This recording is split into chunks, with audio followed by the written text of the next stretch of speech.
بسم الله الرحمن الرحيم. السلام عليكم ورحمة الله وبركاته. مشاهدينا المحترمين على اليوتيوب، بتمنى من حضراتكم لايك وشير ونشترك في القناة عشان يوصلكم كل جديد، ونصلي على النبي عشان كلنا ناخد ثواب ان شاء الله، فضلا وليس امرا. نشترك في القناة بعد اذن حضراتكم. وتتوالى مشاكل نادي الزمالك كل يوم، تحصل مشكلة جديدة في نادي الزمالك، نصحى على مشكلة جديدة، سواء ايقاف قيد، سواء لاعب بيفسخ عقده، سواء لاعب بيهدد بان هو هيشتكي في الفيفا، سواء بلاعب بيهدد ان هو او بيبعت انذار لنادي الزمالك ان هو هيفسخ عقده.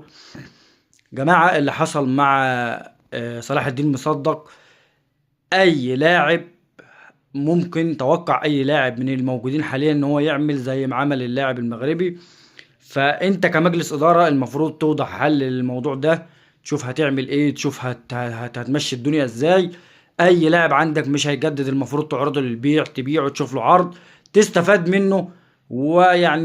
موضوع الفلوس اللي على نادي الزمالك يا جماعه، انا كل شويه اسمع اخبار وبسمع ارقام ومش عارف بصراحه. الاستاذ هشام نصر عضو نائب رئيس مجلس الاداره طلع واتكلم وقال ان نادي الزمالك مديون ب2 مليار ونص. 2 مليار ونص. تمام.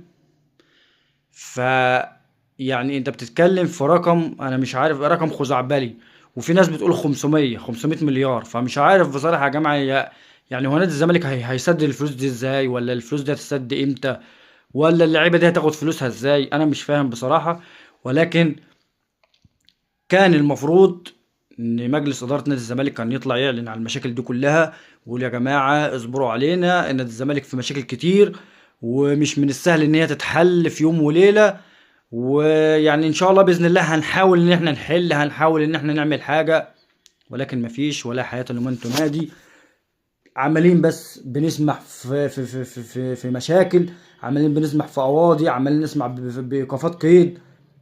طب انت كمجلس اداره وجودك ايه لازمته؟ معلش، ايه اللي بتعمله ولا ايه اللي بتقدمه لنادي الزمالك؟ انت كمجلس اداره ايه اللي بتعمله؟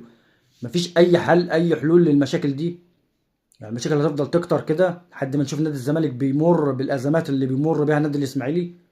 بس ما ينفعش يا جماعه، ما ينفعش. انتوا وجودكم المفروض عشان تحلوا المشاكل دي، عشان توضعوا حل للكلام ده.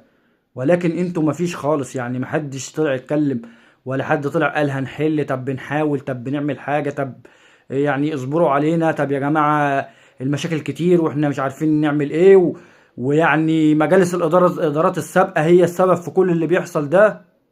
مفيش. طب احنا حتى السبب؟ مفيش. فلك الله يا زمالك، وقلبي عندكم يا جماهير نادي الزمالك.